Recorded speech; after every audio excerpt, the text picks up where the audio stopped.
This is my first long-form video. In this video, we will be discussing the top 5 best towers in TDS. Without further ado, let's start the list.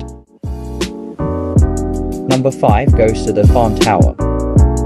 The Farm is the most commonly used tower in the game due to its features, being unlike any tower. The reason so many people use this tower is because it is one of 2 towers in the game that produce money, with the other being Cowboy. Even though both towers produce money, the Farm does a much better job at producing it due to getting more cash every wave than the Cowboy. Without this tower, playing the game would be practically impossible, especially because of the high cost of towers. With all these attributes, I would say the Farm Tower deserves a solid 5th place on this list. Although the Farm is very useful, it serves no purpose at the last wave, unlike our next tower, which is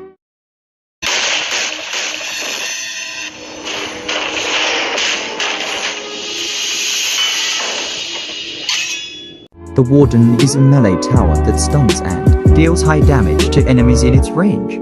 It is currently the best melee tower in the game, as it is effective in early, mid and late game. Although that's the same for Gladiator and Sledger, the Warden can stun enemies like the Sledger and deal high damage like Gladiator. This tower deals 100 damage every hit, 150 damage every 3 hits, and at level 4 it stuns enemies for 2 seconds. It has the same freeze time as the Sledger, but it doesn't have to deal with max hits and does more damage. Warden was obtainable by beating the 5 nights at, beats a party game mode in TDS, or with the Game Pass for 800 Robux. With all of these attributes, I would say that Warden deserves a 4th place on this list. Let's now move on to the next tower.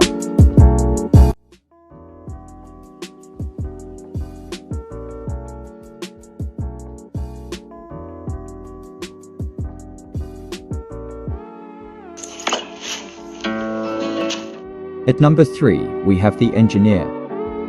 The Engineer is a hardcore tower obtained by spending 4,500 gems and being level 60, or by buying it with Robux.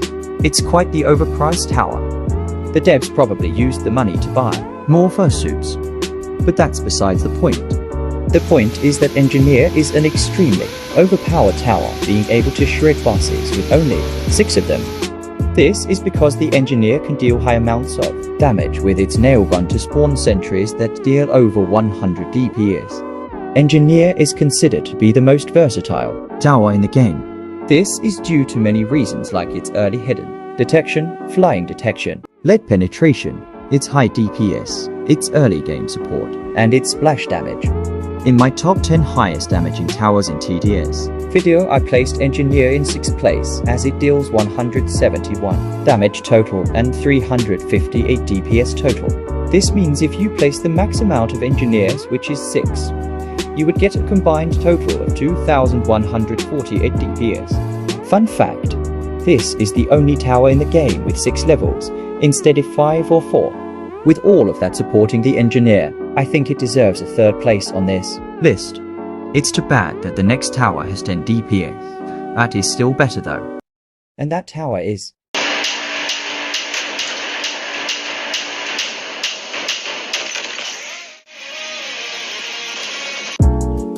the Commander is surely one of the best towers in the game. I boost the fire rate of towers in my range.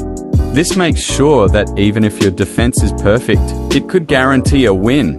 At max level, I boost every tower's fire rate by 25%. This may not seem like much, but on level 2 I gain an ability called Call of Arms. This ability buffs every tower's range by 45% at level 2, 50% at level 3, and 55% at level 4. I'm the best and most commonly used support tower in people's loadouts, and without me, the game would be 10 times harder. Also, my Call of Arms ability has a 30-second cooldown. This may seem like a problem, but there is a strategy the players use called Commander Chaining. This strategy involves placing 3 commanders, and every time you use one commander COA, after the 10 seconds are over you use the other one. With this strategy, you can have 55, more fire rate 24/7 if you're focused on it.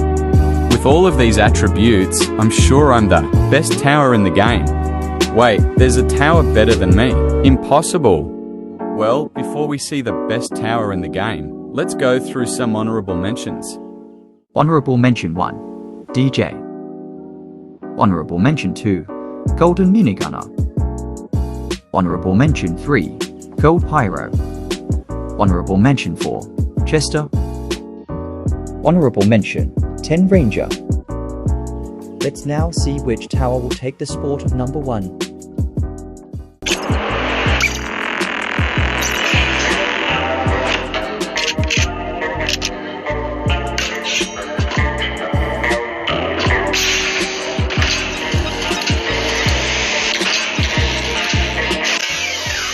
At number 1, we have the Accelerator Tower. This is definitely the best tower in the game, with no question. It deals 50 damage at level 5 with 0.1 fire rate. This means the Accelerator deals over 500 DPS at max level. There's a catch to this though. The Accelerator Tower has an overcharge feature. This feature makes it so when you deal the right amount of damage it has to recharge. It also has a cooldown for 2 seconds after. It reaches its max overcharge after it has its cooldown. He starts charging up his gun for another 2 seconds. With all of these nerfs, it decreases the Accelerator's DPS from 500 to 286. It still doesn't change the fact that the Accelerator deals 500 DPS when it's dealing damage. The tower deals damage for 6 seconds, until its 4-second long cooldown. This means it does 3000 damage every cycle. This means if you place the max amount of accelerators, which is 8, you would get 24,000 damage every cycle. That's per 1000 DPS and not even including commander buffs.